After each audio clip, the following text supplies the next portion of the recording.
They told us Russia had one of the most fearsome militaries on Earth. Nuclear-armed, battle-hardened, a legacy forged in World War II and feared across the West. Massive arsenals, millions of men, a superpower on paper, and a nightmare in theory. But when the time came to fight, the illusion shattered.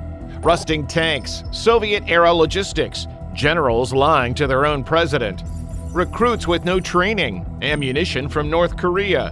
What the hell happened to Russia's army? This isn't just another failed war, it's a total collapse of credibility and a glimpse into how empires die. So if you want to understand why Russia's military is crumbling in real time and what it means for the rest of the world, this is the video to watch. Let's start with the numbers that should terrify the Kremlin.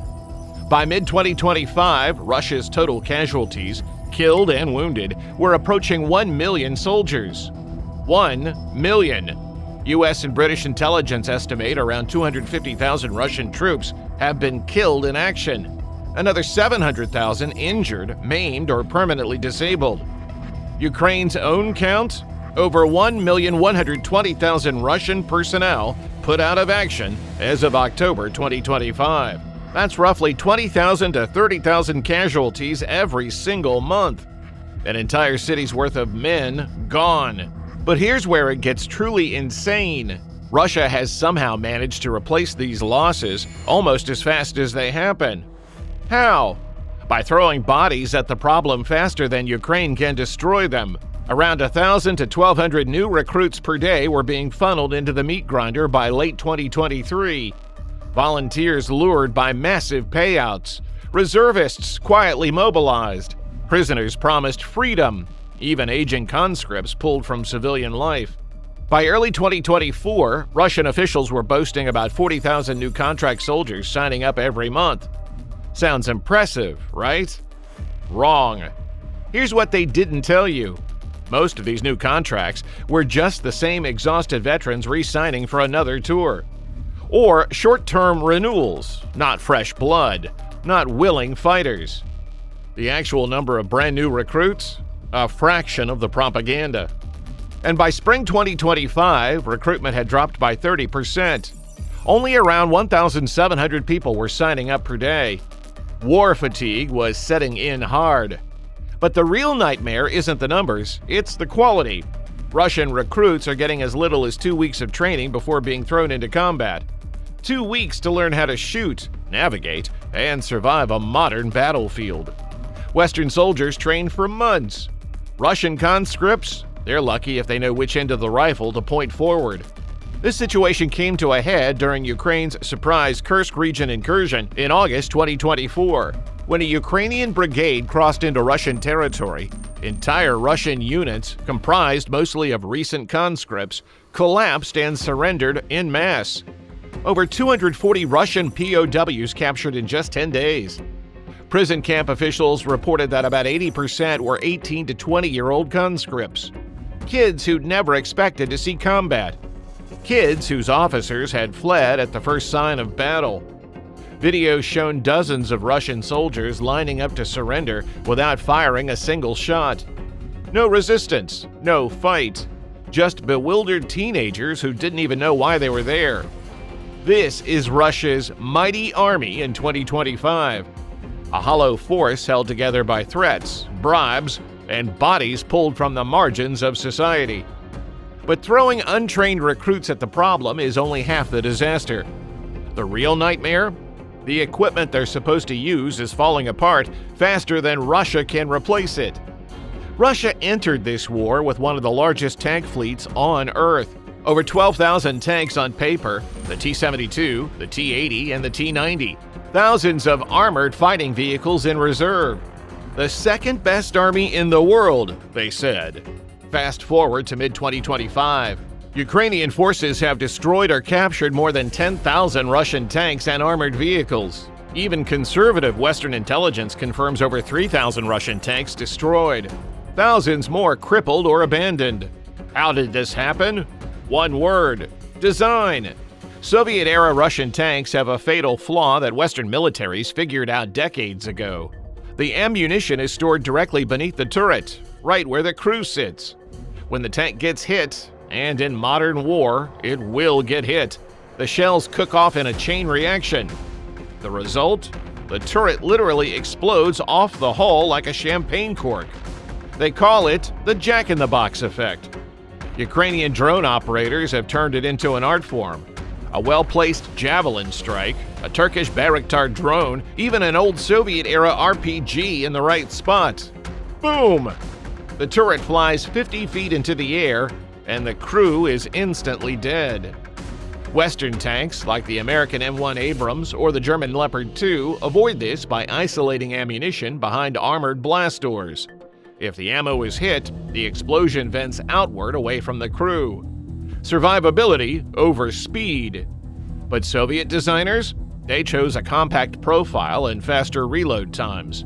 They traded crew safety for a sleeker silhouette. It was a gamble that worked in the Cold War. In 2025, it's a death sentence. Russia initially sent its best tanks into Ukraine, modernized T-72Bs and T-80 BVMs. Hundreds were destroyed or seized in the first few months. By mid-2023, Russia's inventory of usable modern tanks was so depleted, they started pulling museum pieces out of storage.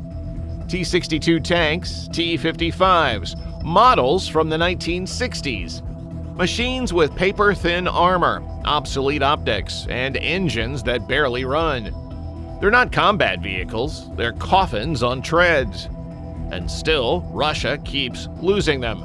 In a single failed assault near Avdiivka in February 2024, Russian forces lost 54 armored vehicles in one day. 16 tanks destroyed one day. Scenes like this have become routine, charred tank carcasses littering Ukrainian fields like a junkyard. By late 2024, Russia was reportedly losing 10 or more tanks per day during major engagements. Putin's government has ordered factories to surge production. But Western sanctions on high-tech components have crippled their ability to build anything advanced. Russia's most modern tank, the T-90M, can only be produced at about 15 units per month. 15. That's not nearly enough to offset the hundreds being destroyed. So Moscow is stuck refurbishing old Soviet relics from storage. Tanks that were barely adequate 40 years ago, now facing Javelin missiles, HIMARS rockets, and Ukrainian ingenuity. Roughly 40% of Russia's pre-war ready tanks have been wiped out. The vaunted Russian armored offensive? Dead in the water. And just when you think it can't get worse, wait until you hear where Russia is getting ammunition. If there's one thing Russia was supposed to dominate, it was artillery.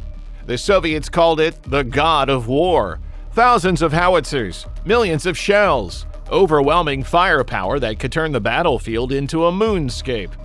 Russia entered the war with an estimated 10,000 plus tube artillery pieces and around 3,000 multiple launch rocket systems. In the first year, Russian forces were firing 50,000 to 60,000 shells per day.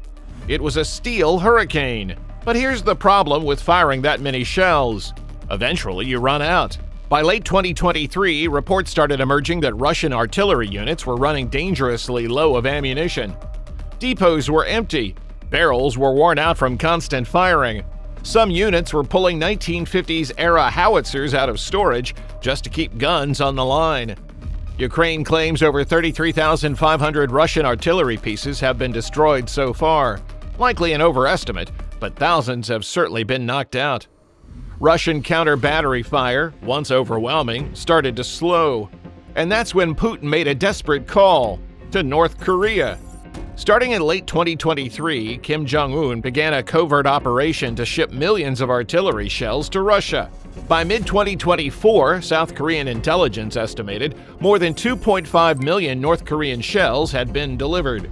Ukraine's own intel puts the figure at over 4 million shells sent since mid-2023. These are the exact 122mm and 152mm calibers that Russia's Soviet-made guns use. In exchange, Putin likely offered food, oil, and possibly even missile technology to Kim's regime. Without North Korean ammo, Ukrainian officials said Russia's shelling rate would have been cut in half. Let that sink in. Russia, a supposed superpower with one of the world's largest militaries, is dependent upon North Korea to keep its guns firing. But even North Korean shells couldn't save Russia from another humiliating problem: fuel shortages. In an oil-exporting nation, Ukrainian drone strikes on key Russian oil refineries knocked out up to 38% of Russia's refining capacity by October 2025. The impact was immediate. Gasoline shortages in multiple regions, panic buying, price spikes. In September 2023, and again in 2025, the Russian government had to temporarily ban gasoline and diesel exports just to protect domestic supply. They even sought to import fuel from Kazakhstan. Kazakhstan, an oil giant begging for fuel. This is what a war-strained economy looks like. Russia's god of war has been reduced to rationing ammunition, begging North Korea for shells, and struggling to keep its own refineries running. But at least Russia still has its mighty Air Force, right? Well, about that. On paper, the Russian Air Force is one of the world's largest. Around 800 to 850 fighter jets, hundreds of attack helicopters, modern fighters like the Su-34 strike bomber, and the Su-35S air superiority jet. Everyone expected Russia to quickly establish air superiority over Ukraine in 2022. Instead, Russia's Air Force has been oddly timid and largely ineffective. As of October 2025, Ukraine claims to have shot down 427 Russian planes and 346 helicopters. Even conservative counts confirm Russia has lost well over 100 aircraft. Why has Russia's air power been so disappointing? Ukrainian air defenses have made the skies a death trap. Ukraine entered the war with robust Soviet-made SAM systems and has since been reinforced with top-tier Western systems, Patriot missiles, NASAMS, IRIS-T. These have made Ukrainian airspace a death trap for Russian jets.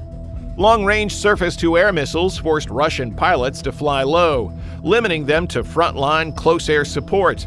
But even at low altitudes, mobile Ukrainian SAM batteries ambushed them. When Russia tried more aggressive air operations in spring 2023, they lost multiple Su-34s and Su-25s in days. By 2024, Russian sorties were largely confined to launching standoff missiles from safe distances. No dogfighting, no strafing runs, just fire and retreat. Russia's aging fleet compounds the problem. A large portion of the Air Force consists of older Soviet-era models. MiG-29 fighters, Su-24 bombers, MiG-31 interceptors from the 1980s. These planes are approaching end of life. Maintenance is a nightmare. Western sanctions have made it nearly impossible to source spare parts and engines. Reports suggest Russia is cannibalizing aircraft just to keep others flying. And Western aircraft are simply better. When comparing the F-16 with the Russian Su-35, retired U.S. Air Force Lieutenant Colonel Dan Hampton put it bluntly, "Our planes are more durable. I wouldn't bet on the Su-35 or any Russian-made aircraft." Western experts note that the F-16 is easier to maintain and built with superior avionics. The Su-35? Large, easy to track on radar, lacking cutting-edge stealth technology. In a head-to-head fight, Western jets dominate, and Ukraine is about to get F-16s. By late 2025, Ukraine's first F-16s from NATO donors are arriving, which could tilt the air balance even further. Meanwhile, Ukrainian strikes on Russian air bases have forced Moscow to relocate aircraft hundreds of kilometers to the rear. In May and June 2025, Ukrainian drones struck Russian long-range bomber bases, damaging up to 11 Tu-95 and Tu-22M3s strategic bombers in one strike. That's according to Ukrainian officials. Whether that number is accurate or not, it spooked the Kremlin enough to invest heavily in base defenses and move planes even farther from the front. Despite having hundreds of jets, Russia couldn't control Ukrainian airspace. It's essentially an air force in hiding, present and dangerous, but unable to decisively influence the war. The sky isn't safe. The ground is a graveyard. So surely the Navy is holding the line, right? Russia's Black Sea fleet was supposed to dominate Ukraine's coastline, blockade ports, launch missile strikes, project power across the region. Early in the war, the fleet seized strategic outposts like Snake Island and choked off Ukraine's maritime trade. But then, Ukraine struck back, and the fleet never recovered. In April 2022, Ukrainian Neptune missiles hit the cruiser Moskva, the fleet's flagship, and sent it to the bottom of the Black Sea. It was a symbolic and strategic disaster. Since then, Ukraine has continued to chip away. As of mid-October 2025, Ukrainian forces have destroyed or put out of action 29 Russian naval vessels, patrol boats, landing ships, even a Kilo-class submarine in dry dock. In September 2023, Ukraine launched a bold strike on the naval port of Sevastopol using Storm Shadow missiles, devastating a dry dock and destroying a submarine and large amphibious ship. Ukraine also deployed unmanned explosive drone boats to severely damage Russian warships. Facing these threats, Russia pulled its major ships back. By October 2023, most large combatants no longer dared operate within range of Ukrainian missiles. Many were relocated to Novorossiysk, farther east, for relative safety. Without naval control, Ukraine, with international coordination, established a humanitarian corridor for merchant ships to sail from Odessa despite Russian threats. Although risky, grain ships successfully transited. By early 2024, Ukraine's grain export volumes via alternate routes had recovered to about 60 to 70% of pre-war levels. Russia's strategy of weaponizing food supply failed. Global grain prices stabilized. Ukraine continued to be a major exporter. Meanwhile, Crimea, home to Russia's Sevastopol naval base, is now regularly struck by Ukrainian drones and missiles. Fuel depots, airfields, and military facilities have been hit repeatedly.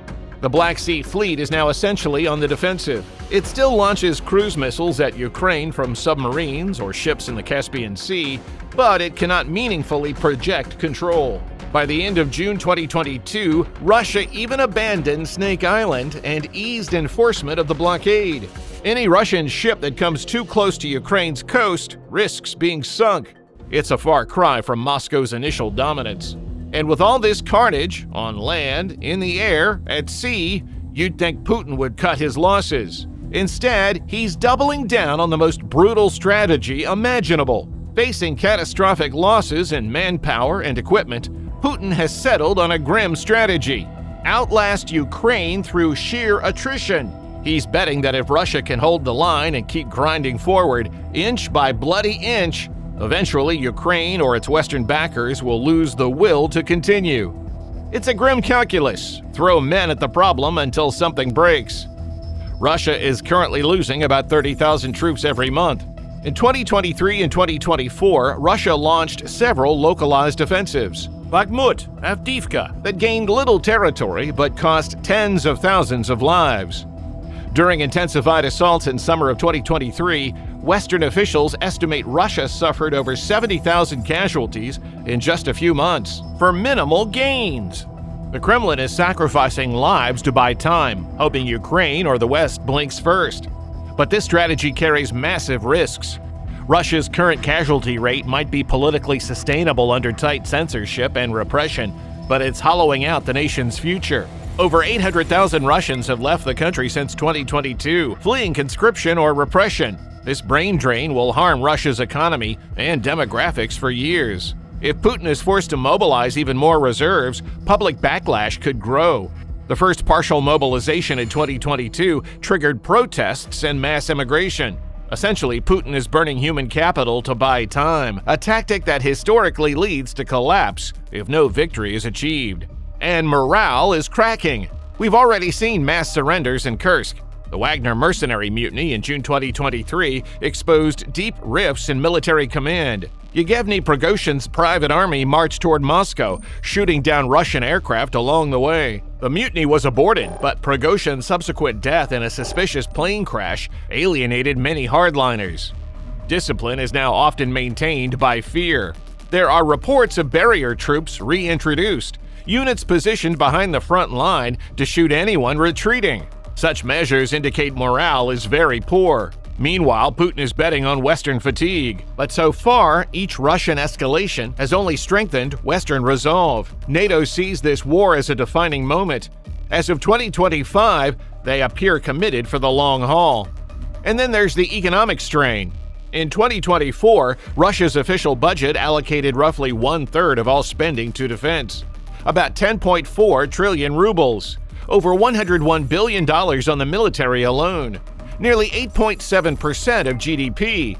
However, its military budget exceeded the planned 101 billion and was closer to 13.2 trillion rubles, $129 billion.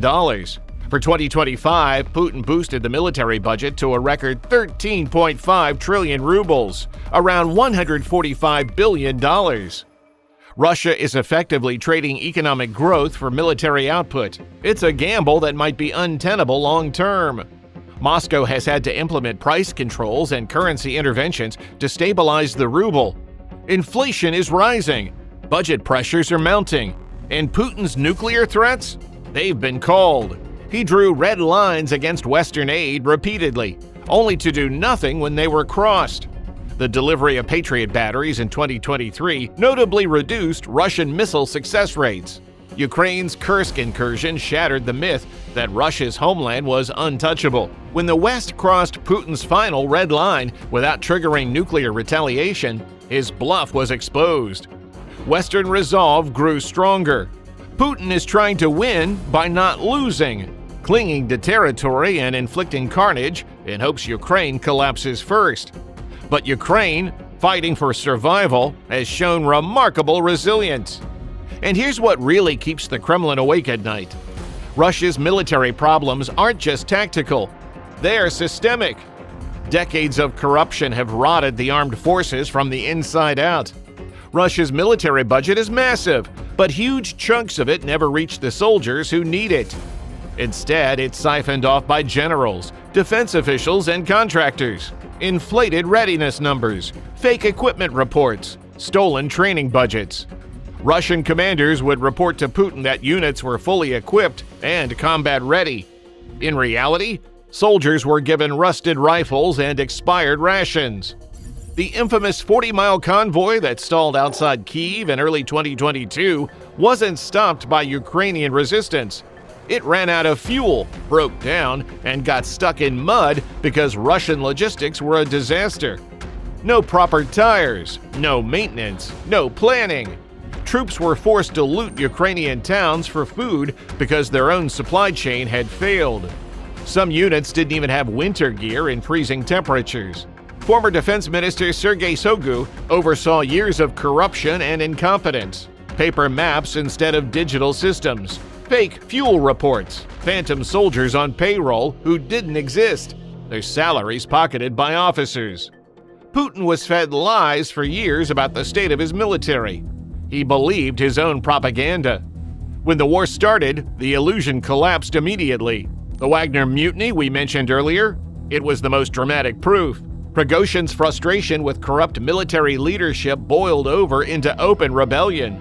A stunning breakdown that showed the world just how fractured Russia's command structure really was. And it's not getting better. The regular army has now absorbed Wagner remnants and Storm Z penal units made up of convicts. These aren't professional soldiers, they're criminals offered a chance at freedom in exchange for cannon fodder duty. This is the backbone of Russia's 2025 offensive capability. Contrast that with Western allies. Professional training, clear chains of command, independent audits and oversight, equipment that actually works. NATO doesn't have to worry about officers stealing fuel or lying about readiness. Russia? Corruption is baked into the system, and it's killing Russian soldiers faster than Ukrainian bullets. So where does this leave Russia in 2025? Looking at all the evidence, Russia's military in 2025 is severely diminished and increasingly dysfunctional. The second best army in the world has been exposed as a facade. Sure, Russia still has nuclear weapons, but nukes don't win wars. They just prevent others from intervening directly. And Putin's nuclear saber rattling has lost its edge. Each empty threat makes the next one less credible. NATO now understands that Russia's nuclear arsenal is a shield, not a sword. Conventional forces will decide this war, and on that front, Russia is losing. Manpower is stretched thin. Over 250,000 soldiers killed, 700,000 injured. Continuous recruitment can barely keep pace, and the quality of troops is abysmal. Equipment losses are crippling. Roughly half of Russia's pre-war tank fleet is gone. Precision missiles are dwindling. Artillery barrels are worn down. Domestic production can't compensate due to sanctions and inefficiencies. Russia is resorting to obsolete gear and imports from North Korea and Iran. Each month, Russia is materially weaker than the last. Adaptation is lacking. Modern militaries learn and evolve under fire. Russia hasn't. Systemic issues persist. Poor coordination, inflexible command, lack of initiative, reliance on brute force tactics. The conservative military culture and political interference from the Kremlin stifle innovation. Meanwhile, Ukraine, receiving Western training and driven by necessity, has proven far more adaptable. And then there's the long-term damage: economic decline, human capital loss, diplomatic isolation. Russia is running budget deficits to fund the military. Inflation is rising. Living standards are quietly falling.